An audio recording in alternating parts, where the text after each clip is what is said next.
In East Africa, Equity Group, the region's biggest banking group and the most extensive lending cooperator into Central Africa, has announced a robust earnings for the 9 months ended September. The financials and the facts behind the numbers were presented to analysts, the media, and others earlier today in Nairobi. Here is the group CEO, Dr. James Mwangi.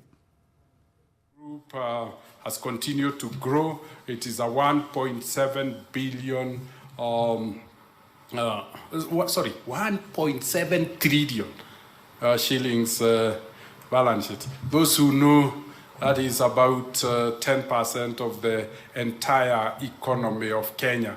So it's a huge, and that's what I was saying, when you talk about 1.5, the insurance business has become, it's 1.5 of a very significant balance sheet. But as we can see, this year, if you look at this balance sheet, what would you see? An organization that has been very busily structuring its balance sheet. And if you look at the restructuring, it's led by the liability side. During difficult times, we saw the customers have reduced the loans by 5%. Equity is also behaving like a prudent customer. And as you can see, it's borrowing from global development banks have shrunk by 68%. Why? Because our borrowing rates globally have moved from 3.5 to 12% and said, then this is not the period to borrow. And I guess that's what the customers have said. Our interest rates have moved from 13 to 18% because that's where the central bank rate is. That's where treasury bills and bonds have been, and so declined. So we are very excited that we have very strong liquidity that we can choose to restructure our balance sheet. So a reduction from 214 billion to 70. So it means we have paid 150 billion. So if we looked at that at the balance sheet level, the balance sheet could have been 1.9 trillion, but we chose to retire the expensive debt because we don't want to pass it to customers. Breaded finance, commercial loans and development loans, it was not working anymore because of the cost of debt. But look at customer deposits. Despite the customers reducing their borrowing by 5%, they have increased their deposit by 9%. I believe it is not that the total banking industry deposits have increased. The banking industry deposits have shrunk, but Equity has always been perceived as the safe, secure place during difficult times. And that explains the growth in deposit. It's where people feel confident, comfortable that their money is safe.